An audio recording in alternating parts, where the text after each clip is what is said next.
Hey, I'm Alex Radcliffe from Board Game Co., and this is games leaving the collection for the month of August.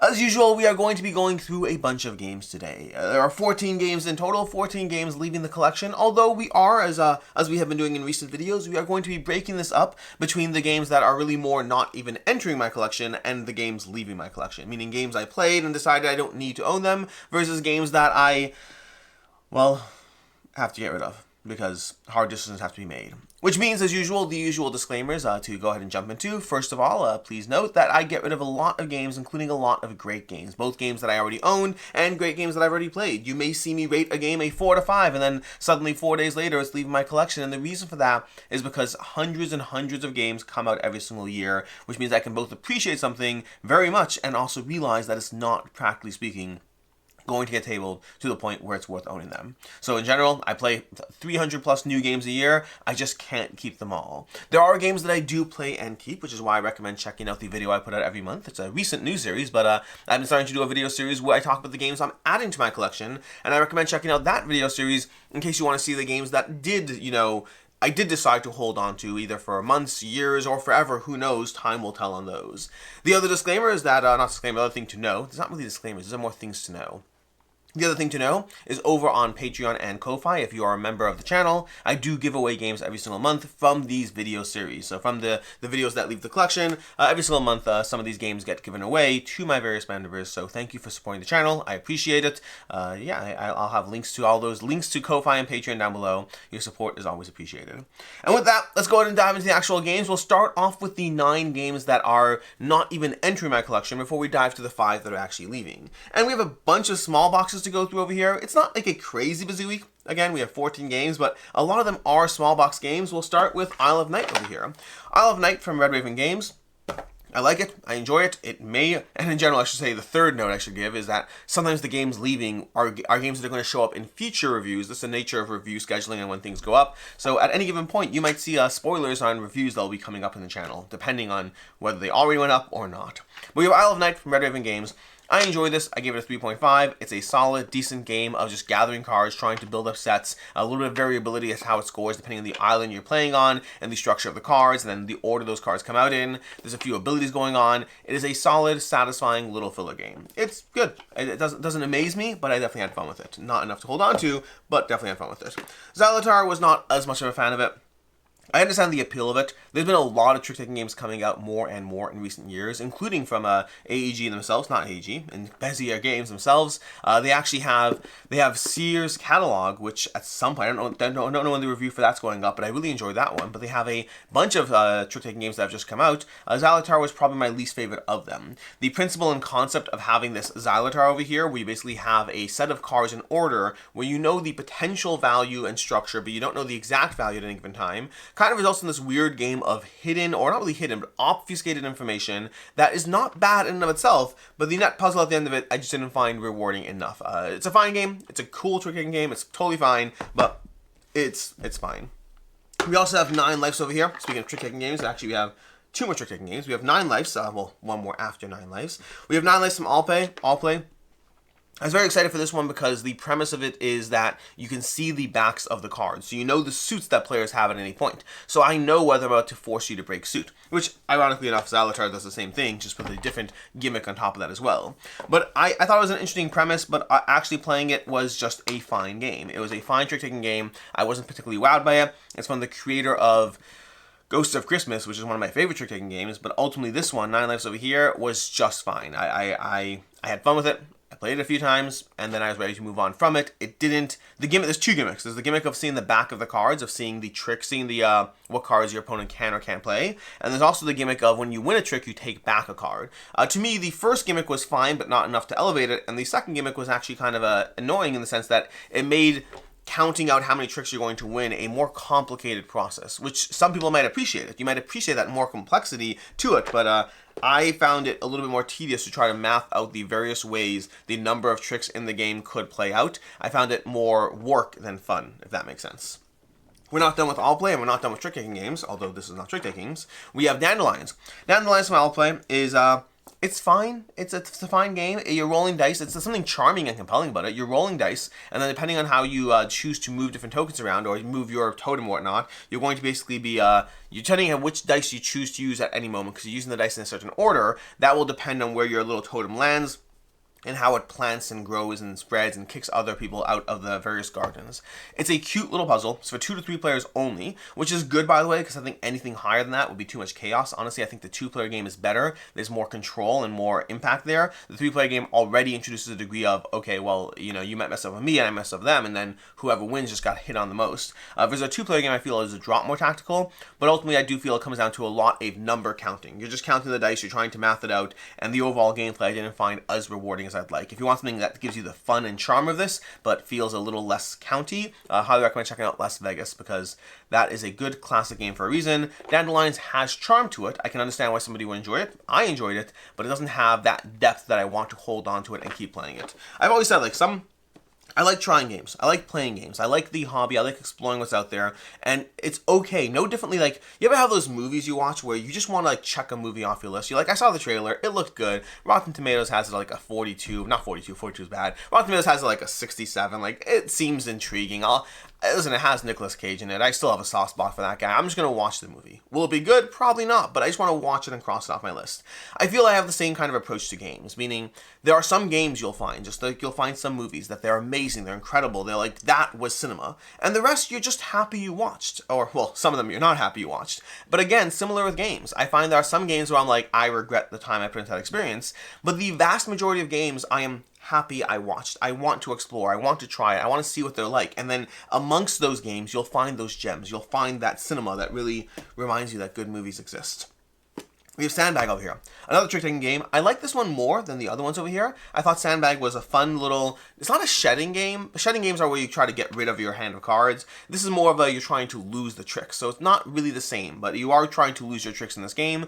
You're trying to make sure that you're the person who doesn't gain the trick, because tricks are worth negative points. Although the things that you can play that guarantee that you won't win the trick, there's these rockets. You play a rocket, you guarantee you don't win. The problem is rockets are negative points to whoever does win, so that's ironically the one time you do want to win a trick is when you're playing a rocket to ensure you don't win. So a rocket kind of creates a situation where you will benefit because you don't get the trick, and the other player who wins the trick will benefit because they're getting negative points, which is good because you don't want points. It just might be confusing.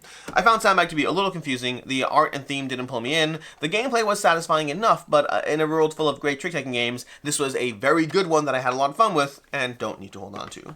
We have a lot of small boxes over here. We are getting through these. I think that was no more boxes this size. We still have 2 smallish boxes, but nothing crazy. We have Landmarks over here. Landmarks from Floodgate Games. This one is unfortunately a miss for me. I was very optimistic about this one, looking forward to it. It has that kind of mechanism where you're trying to give clues based on the combinations of words, which I love that. I love Codenames. I love So Clover. I love all those kinds of games where you're forced to be oh, how do I connect this and this in a way that will help me win the game?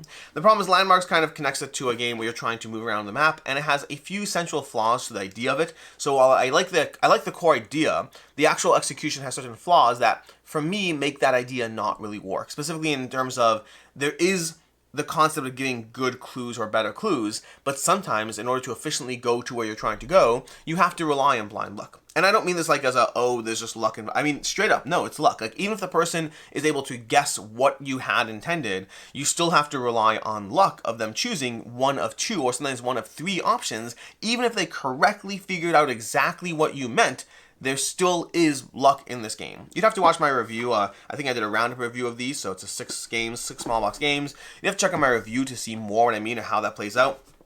But the end result is a game that relies on luck while pretending it relies on skill.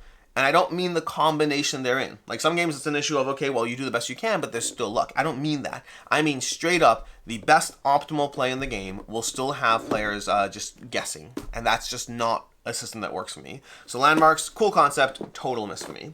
We have the Feds. The Feds from Dr. Finn's over here. Dr. Finn's Games, I think. Dr. Finn's Games, yeah. The Feds over here. This is a cute little area control game. You're basically trying to place, you have a hand of 7 cards. You're placing down the hand to 4 different areas. So 7 cards, 4 areas. And then 3 of those cards have abilities on them that will mix things up a bit, and you're trying to gather various robbers or gang members, whatever they are, at various locations. That's the core concept. But there's a color match situation going on where certain colors are more important than others, and there's some small abilities, and there's different places you're in. If you're in New York or Chicago, there's small tweaks to the abilities, and so things like that go on. Ultimately, it's a 20-minute game that teaches in 3 minutes, plays in 20 minutes, and gives you a little bit of area control and decision-making going on in it that is rewarding enough. Had fun with it, enjoyed it. Again, doesn't need to be a keeper, but definitely had fun with it. Surf's Up. Surf's Up is a game that reminds me a lot of Get Bit, if you haven't played that. The general idea is you're trying to play cards to get things, but you're trying not to play the exact same number as other players' cards, which is also an interesting little tweak of, and similar to Las Vegas, honestly, which I mentioned already in this video. But you're ultimately trying to gather things from the shore that are coming in. Again, a cute little puzzle of trying to be mindful of the card you play and what other cards others are going to play and whether you're going to get the thing that you want at the end of it. It's fine. It's a good concept. I think that for me, Las Vegas is still my favorite game in that genre. Get Bit was, I think this feels a bit more similar to Get Bit, but Get Bit was a game that I held on to for a year or two and then moved on from. It's still a good game. It has a charm to it. There's a little Lego shark type thing in it, which is always delightful. We all love Lego sharks. But that's going to be Surf's Up over here from Good Games Publishing. Which brings us to the last one that is in the not yet entering the collection category, which is Sacred Valley. Sacred Valley from North Star Games. This is one of the ones I was torn on. This is one of those games that makes me want to have a more nuance to my rating scale, because currently I have 0.5s, and it's on a 5-point scale, which really means I have a 10-point scale. So that, I have a 3, 3.5, 3, 4, 4.5, etc. And sometimes a game makes me want to give it a 3.75. It's specifically that one, by the way. I never want to give it a game of 4.25 or a 3.25. It's specifically there are some games that feel they lie on that cusp between a 3.5 and a 4, and that one time I want a 3.75 rating. But I don't have that. And so Sacred Valley would get a 3.75 rating if I had it. But it's a good game that you're basically trying to plant crops. The core actions in the game are very simplistic. You put a crop on the board, you move up a farming track, you're able to get resources from that farming track or money. You turn that money into more things you're going to reinvest into your farm. Whether it's the ability to plant other crops, whether it's buying more seed tiles, all these fun, simple things. But that core premise has a lot of strategy to it in the way you try to actually get the most bang for your buck in all your actions. There's a lot you're thinking of, a lot you're trying to be mindful of, and it gives you a lot of abilities too. There's a lot of ability tiles you can add to your farm. You can have 3 active at any given point, and those ability tiles majorly mix up what you can do in the game. So it gives you a lot of things to kind of juggle with a very simple system. Plays in around 45 minutes to an hour, so it's fairly straightforward as far as game time. Ultimately, I've had fun with the experience, and I'm torn on exactly where it is. It is good. It is rewarding. If you want, I don't know if it's full on gateway. Like my biggest pet peeve to a certain extent, not my biggest pet peeve, one of my pet peeves is the text on the abilities was very small, and the abilities matter a lot. And so I wish that was better, but I don't know. Overall, the game, some elements of the game will play out similarly game to game, but overall, as a game, I definitely enjoyed playing through this one, and again, it's a tough one. It's in that middle ground, that 3.75 kind of area. And with that, we're going to move to the 5 games that are actually leaving my collection. Games that weren't recently played. They're games that have all been here for a while, although some of them haven't recently played, and they're all leaving, and the reasons why. But first, coffee break. I do love coffee. I don't love drinking from a straw on these videos. I don't know why. Anyways, I was about to grab all these games. No, let's grab one at a time. We have Unrest. Unrest and Pandasaurus. This is delightful. And keep in mind, all of these next 5 games are really solid games. They're all games I chose to add to my collection because I really like them.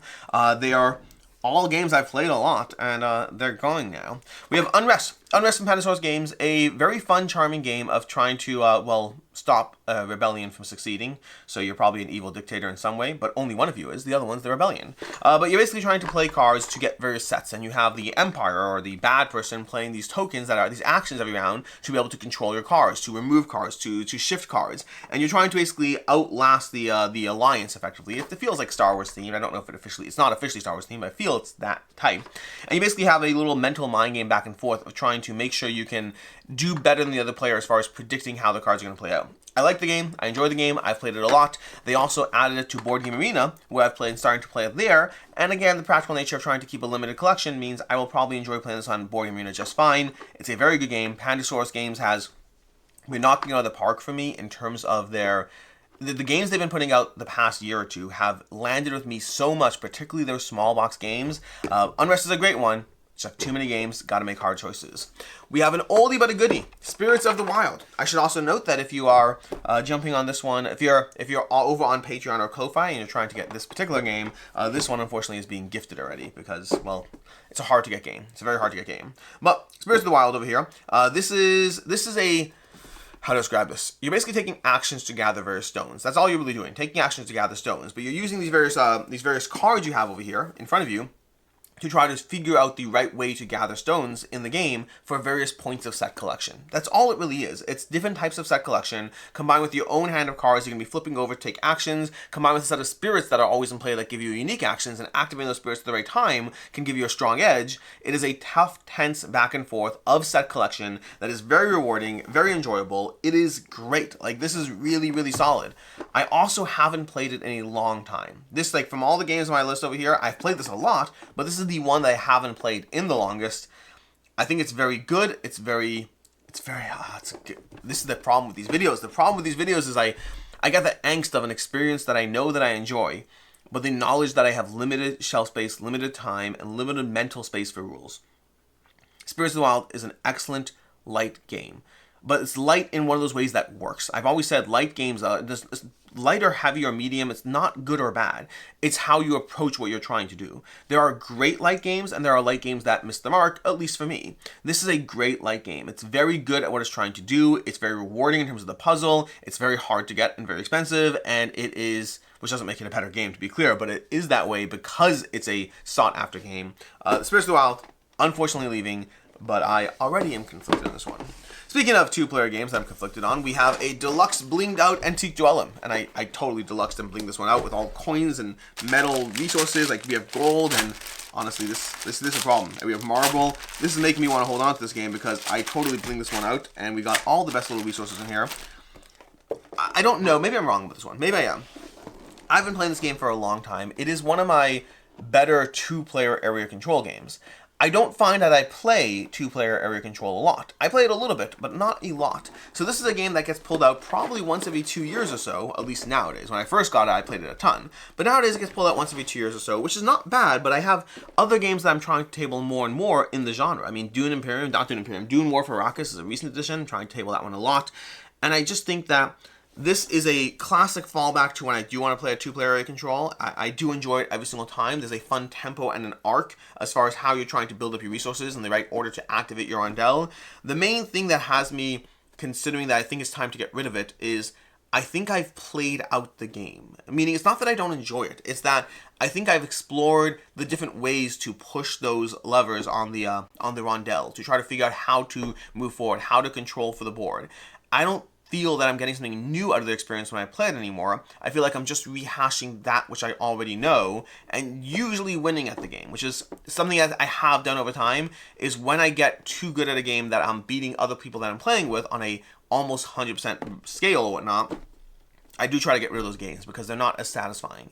And don't get me wrong, I say as usual, I always say this, that there are plenty of people out there who will destroy me at this game, but those people aren't in my game group. And I do play games the most in my game group because I'm like, I mean, if I have this game, I'm playing this all the time, and the various members of my game group are playing it here, there, and everywhere. And so it is a game that I feel I've learned it. I feel I've seen what I want to see out of it. It's still a fun game, but I'm not exploring pathways and strategies anymore. And so it's tough. It's a good game. It's a good game. I think I am ready to move on from it. Honestly, these two are the hard ones. These two over here, these are the hard ones. The next ones are a little easier. Not easy, but easier. We have Deus, which is leaving my collection again. I've had Deus in my collection now 3 times. This is the 3rd time it's in my collection. It'll probably be the last. I first played Deus a long time ago. I love Deus. I thought it was an excellent game. I thought it gave you a lot of just powers and cascading stuff, and I loved it. And I had my collection for a few years from there. And then eventually I got rid of it. I don't know exactly why, but eventually I was like, you know what? It's not working in the same way that I wanted to, so I did get rid of it. I got it back. I loved it. Got rid of it. And then I got it back, and now I'm getting rid of it again. I find Deus gives me inconsistently good plays. That's the issue I have with it. And it's an issue that historically has made it so that I don't play games that give me inconsistently good plays. I've had plays of Deus that I love. And then I've had games of Deus that just landed flat. And the problem is I don't know which experience I'm getting when I sign up for a game of Deus. And so those games over time, that makes it harder for me to choose them because I don't want to play a game that I don't know if I'm getting a good game or a mediocre game today. I want to play a game that gives me a good experience every single time. It also does help that it's on Board Game Arena, so if I really do want to play it, I have that access. Board Game Arena is like a nice fallback of, being able to play games easily that I don't necessarily prioritize as much in real life. But it's a good game. There's an expansion that mixes up the cards. Deus is a weird one for me that I've had so many good plays. Like, I guarantee you, in the future, there'll be a time where I play it on Board Game Arena, and I'm like, it's so good, I need to get it back. And I'll have to remind myself that I shouldn't. I'll have to remind myself that I keep going on this fluctuating scale of it. And I don't think I've ever gotten a game back 4 times, by the way. There are many games I've gotten back a second time. There are a handful of games I've gotten back a third time. And I don't think there's any games I've gotten a 4th time yet. One day it'll happen. But most of the time, I learn over time why I kept or got rid of a game. Most games that leave, they stay gone. I've had people tell me all the time that you'll regret getting rid of this, you'll get getting rid of that. I can love a game and appreciate a game and still get rid of it. I have to know why I am or am not playing those games. It's not a lack of respect or appreciation. It's knowing which types of games are getting tabled and why. Ultimately, I think this is the final goodbye to Deus. So we'll see how that goes. But I played it recently. I had a completely mediocre play, and I was like, you know what? This is the problem that keeps happening, is that I fluctuate great plays and mediocre plays, and that's just not a good enough reason to keep it. And lastly, we have Illiterati. This is a tough one as well. Not as tough as Antique or Spirits. Those are the 2 really hard ones over here. But Illiterati from Gap Closer Games is a very, very charming, solid word game. It's a lot of fun. It's got, basically, you're trying to construct words. You're doing so cooperatively under a timer. I don't know what it is about word games, but they never stay in my collection. And I've thought there were different reasons for this over time. I've played paperback. I've played hardback. I've played other games. Word Domination, I think they're all from the same publisher. I think Fowers Games has a lot of these games. But they're all good games. And then I got Payback Adventures, which I really enjoyed. I thought that was a keeper. And I got Illiterati. I thought that was a keeper. And I don't know what it is about word games. I don't think that they have that staying power over time for me. And I've had different reasons or theories for it, but then some of those reasons were like, oh, well, if it's cooperative, it's different. If there's a real-time element, it's different because you're not staring at your hand for forever. So, or if it's solo play, it's different. I've had these reasons that made me think that they'll last. And ultimately, there may one day come a word game that really, really does last. In the meantime, I will say that Illiterati and Paperback Adventures are my 2 favorite word games, but still neither one has realistically lasted. In this game, you're playing cooperatively under a real-time element to try to construct words. You'll be trading words back and forth. You have this little burn pile in the center. You have different villains you're fighting against. You have, what else do you have? I don't remember all the things you have, but basically that's what you're trying to do. It is a very similar structure every single time you play it, which is the main reason why I'm a little bit less enamored with the game. I like it a lot, but it's the same puzzle every single time. You face different villains. The villains that will, hit you with different abilities, that mixes things up. But the overall arc of what you're doing doesn't shift game to game. So ultimately, it's a fast, frenetic, fast-paced little word game. You grab words, you try to structure them. You're trying to make a food. You're trying to make a furniture or something like that. You're trying to do these different things in different categories, but it's the same general structure. And I think that has made it one that over time, as I've continued to play it, I've gotten less satisfaction from the experience. It's still a great game. If you are looking for one of my favorite word games, this is going to be one of my favorite word games. I'm starting to get to the point that I question whether there will ever be a word game that really lasts. It's kind of like games with a real-time element. A game which ironically has a real-time element, although I don't know if I consider this a timed segment. I don't know if I think of it as the same way as a real-time element, but they are to an extent. But games with real-time elements, I found that over time, they mostly don't stick. I usually have fun with them, but they mostly don't stick around. Currently, I actually have, what's the one? From Floodgate Games, I have that Fireworks one. Sparks Works, Fireworks, something like that. I can't remember what it's called, but is it up there? Is it over there? It's somewhere in my collection. But either way, I have that one. That one has actually lasted. That's definitely a full-on real-time game. But I think the main one for me has been Project Elite, has been a real-time game that I've kept. But more often than not, as a mechanic, it's not one that lasts. And I wonder if word games are in the same category, where by default, I should expect them to not stay. And then here and there, some will break through. Anyways, that's what we have over here. These are your 14 games, 9 games that have all collectively I decided not to add these to my collection, and then 5 games that I browsed the shelves and went ahead and purged these. I still am aware that I owe you a full-on collection purge. It will happen. Again, you don't see it all, but this whole collection is getting closer and closer to being actually managed properly, but we're not totally there yet. So give me a little more time, but we will get to a point where I can do a full, proper collection purge. In any case, until next time, I'm Alex Radcliffe from Board Game Co. I hope you appreciate this video. Reminder, if you are a member over on Ko-Fi or Patreon, you can go ahead and hop over there, and I'll be doing a giveaway of various games. And until next time, I hope you have a good one.